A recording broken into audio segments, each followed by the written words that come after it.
కానీ స్టిల్ ఇప్పటికీ కూడా మనకి ఆంధ్ర తెలంగాణ కంపేర్ చేస్తే Hyderabad is the best place to invest in real estate అంటారు. అమరావతి ఏమైనా కాంపిటీషన్ అవుతుందా లేకపోతే హైదరాబాద్ ఫస్ట్ ప్లేస్ లో ఉంటుందంటారా? హైదరాబాద్ పెట్టుబడి పరంగా చూసుకున్నట్లయితే మనకి ఇన్ సిటీ ఆ ప్రైజెస్ అనేవి హై అవ్వడానికి ఎంత టైం పీరియడ్ పట్టొచ్చు అంటారు? మేము ఒక 15-20 సంవత్సరాల వరకు మేము దాని జోలికి వెళ్ళము అనుకున్నాము. సో ఇలాంటి ప్లేసెస్ లో ఫ్యూచర్ లో రియల్ ఎస్టేట్ పరంగా ఇన్వెస్ట్ చేయడం కరెక్ట్ అంటారా? ఇప్పుడు ఇన్వెస్ట్ చేస్తున్న రీజనల్ రోడ్ తర్వాత ఇన్వెస్ట్ చేసే వాళ్ళకి కూడా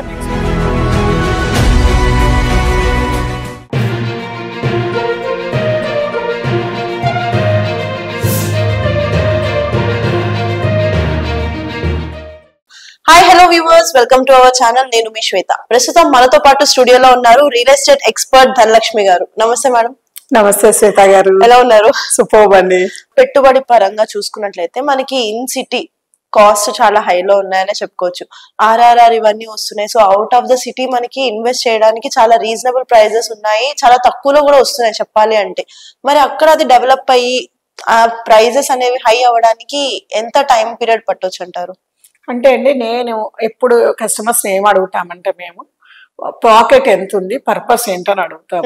పర్పస్ కొంచెం హరీ ఉంది, రిటైర్మెంట్ స్టేజ్కి వచ్చాము, ఎప్పుడైనా లిక్విడిటీగా ఉండాలంటే కొంచెం సిటీకి దగ్గర, హైవేకి దగ్గర కొంచెం హై అమౌంట్ ఇన్వెస్ట్ చేసి తీసుకోమని చెప్తాము. కొంచెం వెయిటింగ్ పీరియడ్ ఒక 6-7 years వెయిట్ చేస్తామంటే కొంచెం మిడిల్ ఆఫ్ ద ఏరియాలో ఇన్వెస్ట్ చేయమంటాం. లాంగ్ టర్మ్, చిన్న పిల్లలు ఉన్నారు, మేము ఒక 15-20 సంవత్సరాల వరకు మేము దాని జోలికి వెళ్ళము అనుకున్న వాళ్ళకి తక్కువ రేట్లో ఎంత దూరం వెళ్ళి కరెక్ట్ గా లీగల్ గా ఉన్న డాక్యుమెంట్స్ తీసుకుని డిటిసి అప్రూవల్ తీసుకోమని చెప్తామన్నమాట.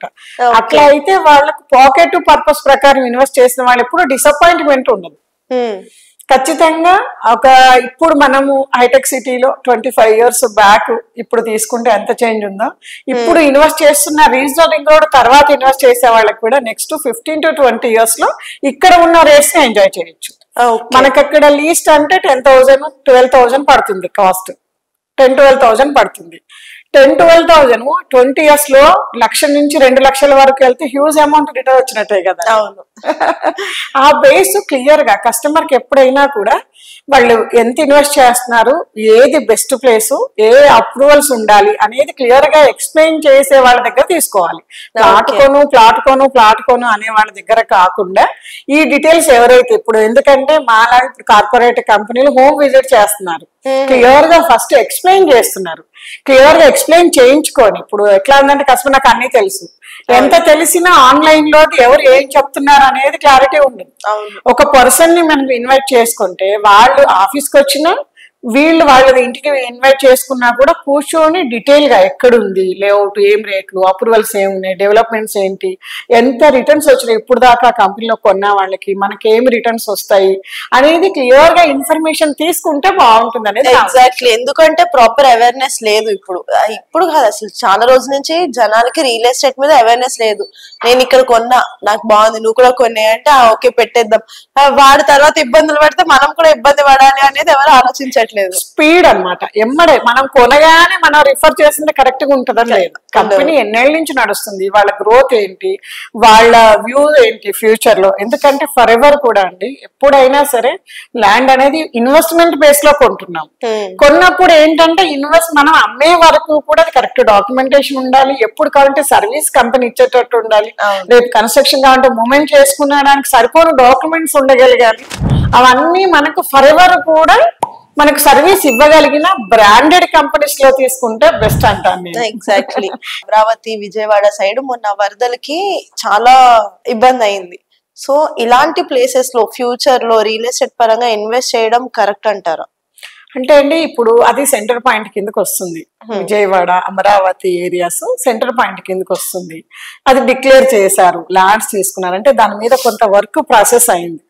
వర్క్ ప్రాసెస్ చేసిన వాళ్ళు, అప్ టు ఐడియా ఉన్న వాళ్ళు, దాని గురించి క్లియర్ గా అనలైజ్ చేయగలిగిన వాళ్ళు దాన్ని ప్రాసెస్ చేస్తున్నారు.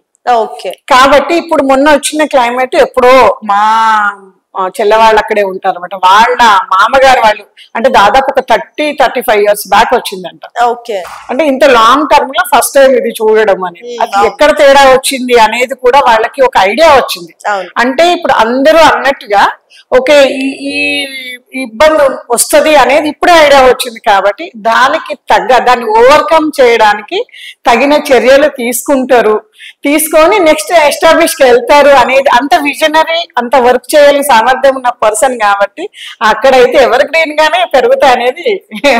కానీ అమరావతిలో లాంగ్ టర్మ్ బాగున్నప్పటికీ విజయవాడ పరంగా రియల్ ఎస్టేట్ సెక్టార్ ఎలా ఉండబోతుంది? విజయవాడ కూడా వన్ ఆఫ్ ద మంచి పాపులేటెడ్ సిటీ అండి. దానికి కూడా ఆల్రెడీ ఇప్పుడు inner ring roads, outer ring roads ఈ ప్లానింగ్ అంతా ఉంది కాబట్టి కంటిన్యూగా అది కూడా అమరావతిలో భాగంగా మెయిన్ అమరావతి ఇప్పుడు వినపడుతుంది కానీ విజయవాడ ఎప్పుడు వినపడుతుంది, ఆంధ్ర ఎప్పుడు వినిపిస్తుంది కాబట్టి నియర్ బై ఉన్న ఆల్రెడీ పాపులేటెడ్ సిటీ కాబట్టి గ్రోత్ అనేది ఎక్స్పాన్షన్ విజయవాడకు బాగుంటుంది అనేది మా ఆలోచన. మ్యామ్ ఫ్యూచర్ సిటీ అనేసరికి మనకి శ్రీశైలం హైవే మీద భూమ్ వాల్యూ బాగా పెరిగింది. సో దాని వల్ల హైవే సైడ్ ఉన్న ప్లేసెస్ ఏమైతే రియల్ ఎస్టేట్ పరంగా ఇన్వెస్ట్ చేసే సైట్స్ ఉన్నాయో వాటికి ఏమైనా ఎఫెక్ట్ ఉంటుందంటారా? శ్రీశైలం హైవే ఎప్పుడు కూడా బిజినెస్ లో రన్నింగ్ లో ఉందండి. ఎందుకంటే మనకి ముందు కూడా ఫార్మా సిటీ అనేసి అనౌన్స్ చేసింది ముందున్న గవర్నమెంట్ కూడా, కాబట్టి ఎప్పుడు రేట్స్ హైక్ లోనే ఉన్నాయి. అప్పట్లోనే ఆల్మోస్ట్ మనకు కడతాలు, పిరమిడ్ సెంటర్స్ ఈ ఏరియాలు అన్ని అప్పటి వరకు అప్పుడే అమ్ముడిపోయినాయి. అమ్ముడిపోయాయి, ఇప్పుడు చేతులు మారుతున్నాయి అంతే. ఆ రేట్లు కూడా హైకే ఉన్నాయి. ఇప్పుడు మనం దాదాపు 4 years బ్యాక్ వెళ్తే కూడా ఆ ఏరియాలో 15,000 నుంచి 8,000 వరకు రోలింగ్ ఉంది. ఇప్పుడు ఇంకా పెరుగుతున్నాయి రేట్స్. కాకపోతే ఆ ఏరియా నుంచి లొకేషన్ నుంచి డిస్టెన్స్ వెళ్ళాల్సి వస్తుంది ఇన్వెస్ట్ చేసే. ఇప్పుడు ఇన్వెస్ట్ చేసేవాళ్ళు ఖచ్చితంగా లొకేషన్ నుంచి 20-25 కిలోమీటర్లు, 10-15 కిలోమీటర్లు ఇట్లా డిస్టెన్స్ వెళ్ళి ఇన్వెస్ట్ చేయాల్సి వస్తుంది. అవును, అట్లా ఉన్న వాళ్ళకి మంచి రేట్స్ వస్తాయి. అంటే 4th సిటీ కింద మనకు ఓన్లీ స్కిల్ బేస్డ్ అనేది ఒకటి అనౌన్స్ చేశారు. ఇంకా ఏమేమి అనౌన్స్ చేస్తారు, ఎట్లా అక్కడ పాపులేషన్, ఎందుకంటే వీళ్ళు గవర్నమెంట్ తరఫున ఉన్నప్పుడు ఫార్మా సిటీకి అక్వైర్ చేసిన ల్యాండ్ చాలా ఎక్కువ ఉంది. మరి ఇప్పుడు ఆ ల్యాండ్ లో మళ్ళీ ఇంకా ఇప్పుడు ఇన్బిల్ట్ ఎవరైతే మాక్సిమం వర్క్ చేస్తున్నారో అందులో ఎంప్లాయ్మెంట్ ఉంది, ఎంప్లాయ్మెంట్ కూడా ఇన్బిల్ట్ ఇవ్వాలనేది కొంత నడుస్తుంది. దానికి ఎగనెస్ట్ గా వచ్చేది ఆ డెవలప్మెంట్ కి గ్రోత్ కి ఇంకా ఎగనెస్ట్ గా యాడ్ అయ్యే ఎంప్లాయ్మెంట్ సరౌండ్స్ లో ఉంటారు కాబట్టి అక్కడ కూడా ఇన్వెస్ట్మెంట్ పెట్టొచ్చు కంటిన్యూ అవుతుంటది. కాకపోతే ఈ వరదలు, ఈ డిస్టర్బెన్సెస్ వల్ల కొంచెం అప్స్ అండ్ డౌన్స్ అయ్యే ఛాన్సెస్ ఉంటాయి. సో దానికి కొంచెం టైం పట్టొచ్చు అంటారు అంతే. మ్యామ్ ఇన్వెస్ట్మెంట్స్ పరంగా ఇవన్నీ పక్కన పెడితే చాలా మంది ఇందాక మీరు ఒక పాయింట్ అన్నారు, రియల్ ఎస్టేట్ ఏజెంట్స్ ఎవరైనా ఉంటే వెళ్ళి మాట్లాడతారు, వాళ్ళకి డీటెయిల్స్ ఇన్ డెప్త్ ఎక్స్ప్లెయిన్ చేస్తారు అని. కానీ ఫస్ట్ ప్రాబ్లం వచ్చేదే ఇక్కడ. రియల్ ఎస్టేట్ ఎక్స్పర్ట్స్ ఎప్పుడైతే వచ్చి మాట్లాడుతున్నారో, ఏజెంట్స్ మాట్లాడుతున్నారో వాళ్ళ మీద ట్రస్ట్ అనేది 70% లేదు, ఎవరికి నమ్మరు. అంటే ఎలా వాళ్ళు అమ్మడం అయిపోవాలి, వాళ్ళ కమిషన్ వచ్చారు కాబట్టి మనకు అంటగట్టేస్తున్నారు అనుకుంటారు నిజంగా ఎదుటి వాళ్ళు బాగుపడిపోతున్నాడు అని. సో వీళ్ళు అసలు ఈ నెగిటివిటీ అనేది ఎందుకు స్టార్ట్ అయింది? ఎందుకు అంటే అండి కమిషన్స్ ఇస్తారు కాబట్టి, కమిషన్స్ అనే స్ట్రక్చర్ ఉంది కాబట్టి. అయితే నేనంటాను ఏంటంటే ఏ ప్రోడక్ట్ అయినా ట్రాన్సాక్షన్ అయినప్పుడు ఖచ్చితంగా ప్రతి ప్రోడక్ట్ మీద కమిషన్ ఉంటుంది. ఆయా కాస్ట్ ని బట్టి దాని కమిషన్ ఉంటుంది. అది లీగలే 10% కావచ్చు, 5% కావచ్చు, అది లీగలే అన్నప్పుడు మరి రియల్ ఎస్టేట్ లోకి వచ్చేసరికి సమ్ lakhs of rupees ఒక ట్రాన్సాక్షన్ కావాలంటే ఎవరైతే అసోసియేట్ ఉన్నాడో అసోసియేట్ కి టైం బీయింగ్ పడుతుంది. ఒక కస్టమర్ వచ్చి వాళ్ళు కొనాలి అంటే ఎంతో మంది ఒక దగ్గర 30-40 మెంబర్స్ ఫిల్టర్ చేసినప్పుడు ఒక డైరెక్ట్ గా కొనగలిగిన కస్టమర్ వస్తాడు. మరి అంత టైం వాళ్ళు వెయిట్ చేసి మరి ఆ ఫీల్డ్ లో ఉండి వాళ్ళు కూడా సస్టైన్ అవ్వాలి కదా, లీగల్ గా వచ్చే పర్సంటేజ్. అయితే బయట ఏంటంటే లీగల్ గా లేకోకుండా కట్ ఆఫ్ రేట్స్ అనేసి వీళ్ళు కొనుక్కొని రిజిస్ట్రేషన్ చేసుకొని ఎక్కువ గ్యాప్ పెట్టుకొని సేల్ చేయడం ఇంతకు ముందు ఎక్కువ ఉండేదండి. ఇది ఇప్పుడు వచ్చిన కార్పొరేట్ కల్చర్, ఎస్పెషల్లీ మేము చేసిన దాంట్లో కస్టమర్ నుంచి రూపాయి కూడా కమిషన్ తీసుకునేది ఉండదు. కంపెనీ నుంచి కూడా లీగల్ గా వాళ్ళు చేసే ట్రాన్సాక్షన్స్ కి ఎంత ఇవ్వాలంటే చాలా తక్కువ అమౌంట్స్ ఉంటుంది కానీ ఎక్కువ ప్లాట్స్ సేల్ అవుతాయి ఇప్పుడు మేము చేసే సెక్టార్ లో. దాని వల్ల చేసిన అసోసియేట్స్ కూడా హ్యాపీనెస్ ఉంటుంది. అట్లా బయట ఇట్లా ఉండదు, కానీ ఇట్లా ఉండే కంపెనీస్ కూడా ఉన్నాయి. నేను ఏమంటారంటే అసోసియేట్స్ ని ఎలో చేయండి. కంపెనీ ఏముంది, దాని బ్యాక్గ్రౌండ్ ఏంటి, ఎన్ని సంవత్సరాల నుంచి ఉంది, గ్రోత్ రేట్స్ ఎలా పెరిగాయి అనేది తెలుసుకొని వీళ్ళతో మాట్లాడి క్లియర్ గా ఉంటే వాళ్ళని ఇన్వైట్ చేయండి, వాళ్ళతోటి మాట్లాడండి. మాట్లాడండి, తీసుకోండి. ఎందుకంటే ఒక ఎక్స్పీరియన్స్ ఉన్న పర్సన్, ఒక మంచి కార్పొరేట్ కల్చర్ లో చేస్తున్న పర్సన్ ని మీరు నమ్మితేనే కదా. నమ్మకపోతే ఏం చేయలేము. ఇప్పుడు నేను చేసేది 17 years నుంచి రన్నింగ్ ఉంది. 10 times పెరిగింది. నేను 11 years నుంచి ఈ కంపెనీలో వర్క్ చేస్తున్నాను. కొనుక్కున్న కస్టమర్స్ కి 10 times రేట్స్ వచ్చినాయి. ఎందుకు 10 times 12 to 13 times కూడా రాగలిగినాయి అంటే వాళ్ళు హోల్సేల్ ప్రైస్ వల్ల అమ్ముతున్నారు.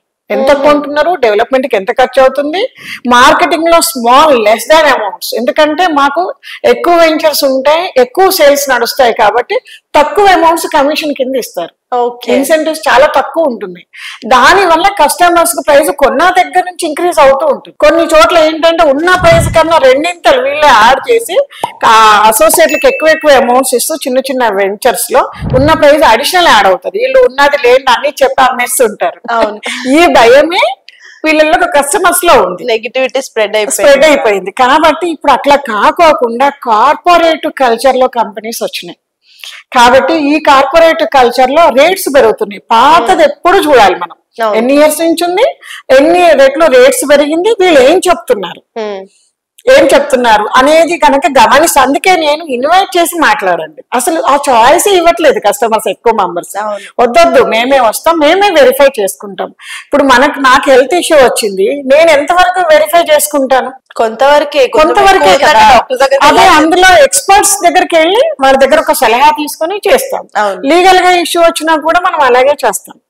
కాబట్టి ఇందులో కూడా నేనేమంటానంటే కాల్స్ అటెండ్ చేయండి, వాళ్ళని తెలుసుకోండి, లేకపోతే ఆఫీసులకు రండి, వివరాలన్నీ తెలుసుకొని తీసుకోండి. ఎక్కడైనా సరే ఒక ట్రాన్సాక్షన్ జరిగితే దాని మీద సమ్ అమౌంట్ వెళ్తుంది. ఎందుకంటే శాలరీస్ ఉండవు ఇందులో, కాబట్టి కమిషన్ బేసెసే ఉంటాయి. కాబట్టి కమిషన్ వెళ్తుంది, అది లెస్ ఎక్కడ వెళ్తుందో చూడండి. ఓకే, దాన్ని చాలా చక్కగా ఎక్స్ప్లెయిన్ చేస్తున్నారు madam. Thank you so much ma'am, చాలా చక్కటి ఇన్ఫర్మేషన్ ఇచ్చినందుకు. చూసారు కదండి, మీకు కనుక ఈ వీడియో నచ్చినట్లయితే వీడియోని లైక్, కామెంట్, షేర్ చేసేయండి. ఇలాంటి మరిన్ని ఇంట్రెస్టింగ్ వీడియోస్ కోసం మా ఛానల్ ని సబ్స్క్రైబ్ చేసేయండి. Thank you ma'am. Thank you Sita గారు.